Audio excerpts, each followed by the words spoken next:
When you think of wildfires, you may think of destruction, skeletal forests, property loss, and lives forever changed.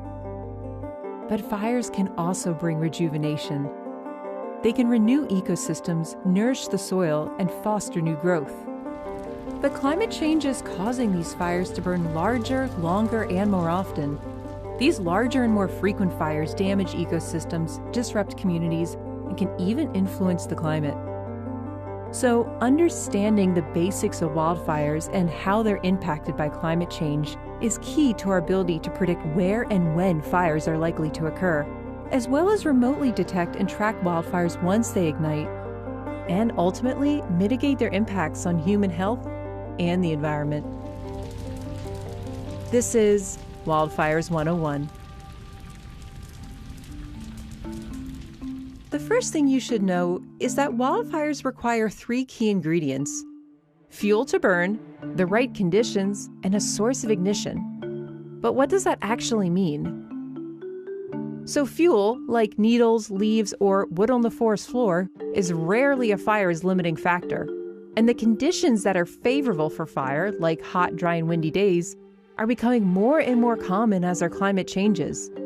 Under these fire weather conditions, fuels dry out and become more susceptible to burn. As for a source of ignition, well, most of the wildfires that NASA detects from space are started by people. Others, usually in the Arctic and boreal regions, are ignited by lightning strikes. NASA can track these conditions and inform land managers when an area appears prone to wildfire. Every day, NASA is able to detect thousands of new fires from space. Along with our partners at NOAA, we use both polar orbiting and geostationary satellites to get insight as to the structure and evolution of a fire. Geostationary satellites remain fixed in relationship to the globe, giving us new images of one hemisphere every 5 to 15 minutes. However, the resolution is usually coarser than that of polar orbiting satellites, which will pass over a fire twice per day.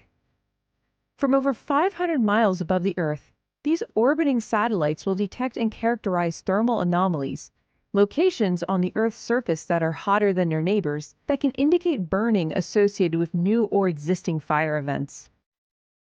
Importantly, these instruments can detect fires at night, a time when wildfires typically lay down and smolder.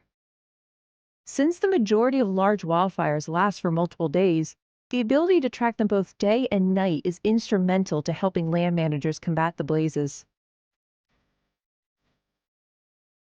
But it's not just the fire itself that's dangerous. Wildfire smoke can travel for thousands of miles, having the ability to blanket large swaths of a continent from a single wildfire.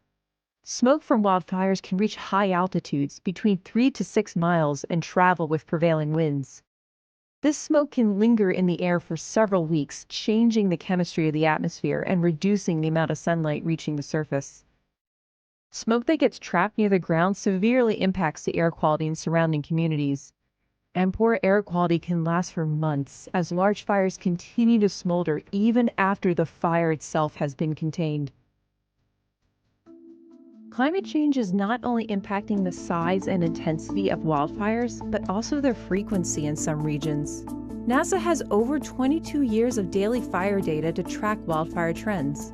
This is important to get a sense of how fire regimes, the historical frequency of wildfires in a region, are changing over time. Understanding an ecosystem's fire regime is important because in many instances, wildfire is essential to maintain a mixture of younger and older vegetation. However, when fires occur too frequently or with increased severity, it can have devastating effects like destroying habitat, changing soil chemistry, and clogging waterways.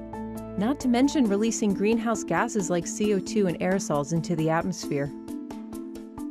NASA can study wildfire's impact on the landscape by measuring burn scars, as well as tracking vegetation loss and rate of regrowth. Having an accurate assessment of a landscape post-fire is a key part of understanding how ecosystems recover over time. NASA's ability to not only track wildfires, but also the conditions that lead to them, is essential to our ability to mitigate their impacts. We're working with land managers and those on the front lines to give them the tools, including near real-time data, to help them make decisions to minimize the risks and plan for the future.